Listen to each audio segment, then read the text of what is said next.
நான் வந்து பஸ்ல ஃப்ரீக்வென்ட்டா போயிட்டு வர ஆளு. ஆ ஸோ நான் முடிஞ்ச அளவுக்கு பஸ்ல ஃபோன் யூஸ் பண்ண மாட்டேன். ஏன் அப்டின்னா, ஃபோன நம்ம எப்ப வேணா பார்த்துக்கலாம். அந்த சிச்சுவேஷன நம்ம அப்ப தான் வந்து ஃபேஸ் பண்ணுவோம். ஸோ மறுபடியும் அந்த சிச்சுவேஷன் நம்மளுக்கு கிடைக்காது இல்லையா? அதனால அந்த சிச்சுவேஷன்ல நான் ஃபோன யூஸ் பண்ண மாட்டேன். மேக்ஸிமம் பஸ்ல ஏறுனோனே அதுல என்ன குறள் இருக்கு அப்டிங்கிறத படிக்கிறது வழக்கம். அப்படி படிக்கும்போது, இந்த குறள நான் படிச்சு உள்ளார்ந்து சிந்திச்சு பார்க்கும்போது, இது 100% உண்மைங்கிறது எனக்கு புரிஞ்சதுனால, இத நான் உங்க கூட ஷேர் பண்ணிக்கிறேன். இது வந்து படித்ததில் பிடித்தது.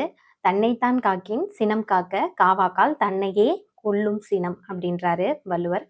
அதாவது நம்மள நம்ம பாதுகாத்துக்கணும் அப்படின்னா, இந்த கோபம் அப்படிங்கிறத நம்ம அறவே ஒழிக்கணும். அப்படி இல்லன்னா, அது நம்மள கொன்னுரும் அப்படிங்கிறது அந்த குறள்ல இருந்து நம்ம தெரிஞ்சுக்கிற பொருள். ஸோ இந்த கோவம் அப்படிங்கிறது நம்மளுக்கு சில நேரங்கள்ல பயன் தர்றதா இருந்தாலும், பல நேரங்கள்ல நம்ம உடல் நலத்துக்கும், மனசோட நன்மைக்கும் அது வந்து கேடு தரக்கூடிய ஒரு விஷயமா தான் இருக்கு. ஸோ அந்த சினம் அப்படிங்கிற விஷயத்த முடிஞ்ச அளவுக்கு எவ்வளோ டேக்கிள் பண்ண முடியுமோ, அந்த அளவுக்கு வந்து அத கம்மியா நம்ம பயன்படுத்தினா, அது நம்மளோட உடல் நலத்துக்கே நல்லது. நம்மளோட மனசுக்கும் அது வந்து ரொம்ப நல்லது. இத வந்து நான் நெறைய டைம் வந்து ஃபீல் பண்ணியிருக்கேன். இந்த இடத்துல நம்ம இப்படி பேசியிருக்க கூடாது. இவ்ளோ கோவமா நம்ம இருந்திருக்க கூடாது. அப்படிலாம் நெறைய டைம் நான் யோசிச்சிருக்கேன்.